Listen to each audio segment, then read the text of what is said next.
This time on Low Boost, my dad stumbles across a 1966 Ford Mustang as our next project car.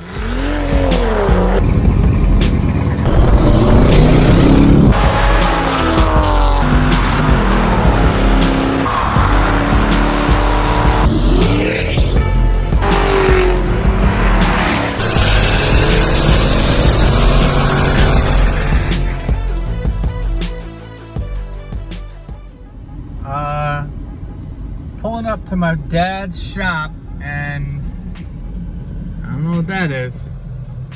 I do know what that is. That's a Mustang on a trailer.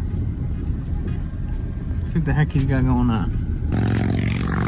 All right, so turns out this car was actually sold at the Saratoga Auto Auction last year. And it just sat in his barn and he just didn't do anything with it. So he brought it over to have us take a look at it and see if we're interested in buying it. At first look, as you could tell, it's not perfect. The body isn't great if you get really close to it, but from 10 feet away, it looks really nice. I think it could be a really good driver just to swap a V8 engine in it and just really send it as it is. Body's a little bit rough and, kind of a spotty Bondo job, but looks pretty clean. We're gonna put it up on a lift and see how it looks. And I kind of want to buy it. Yeah, I think I want to buy it. All right, so as of right now, it doesn't run, but we're gonna pull it in the garage and see if we can get it too.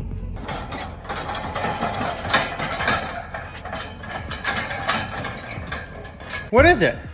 It's a Mustang. Yeah, it is a Mustang. Very good.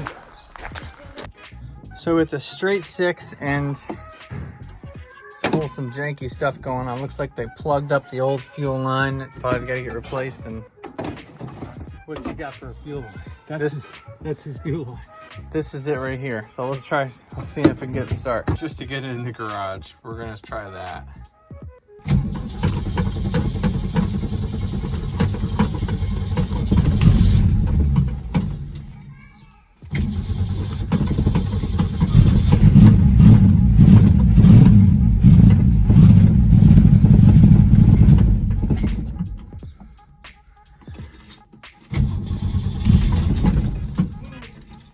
Yeah, no more gas.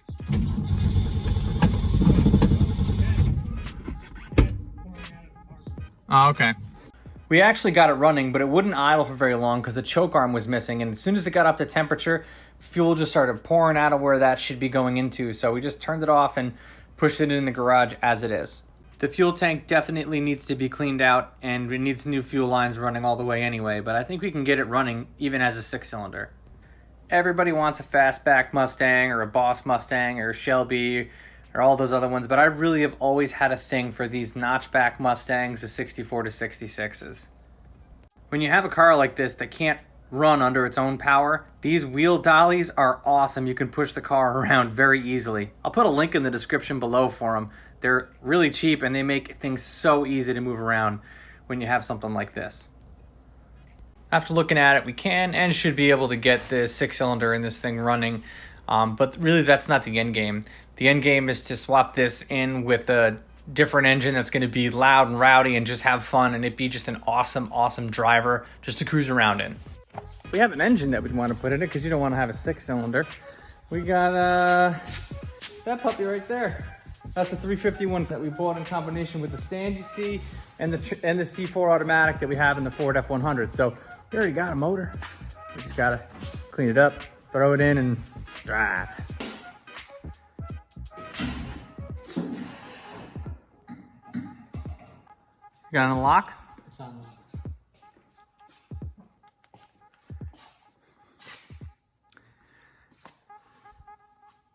Look at all this weld here. Oh, they've put a new floor pan in it. Yeah, but look at the boogers. Look at that. I could weld better than that. Shit.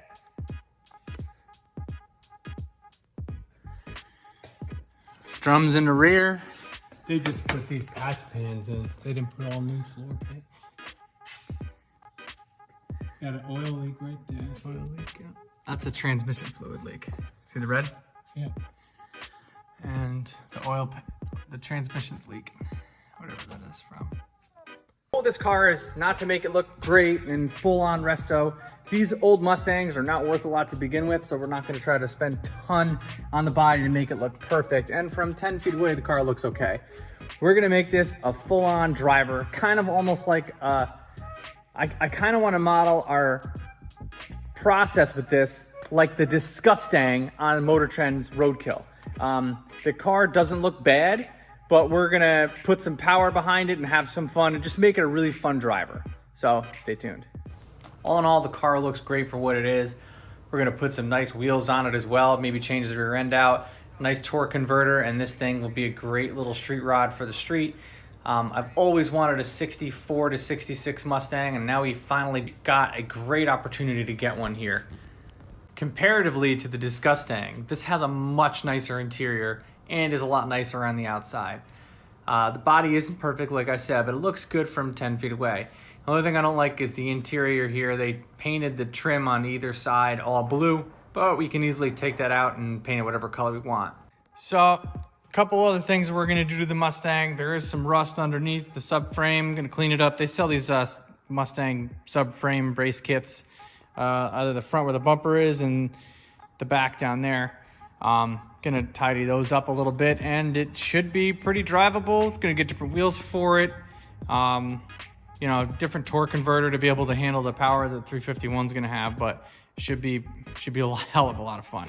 So part of the reason that we really liked this Mustang was because it had a 6-cylinder engine that didn't work. Unfortunately, we have a 351 Windsor that we got in combination with the engine stand and the transmission that is going in our 1953 Ford F-100 pickup truck restoration.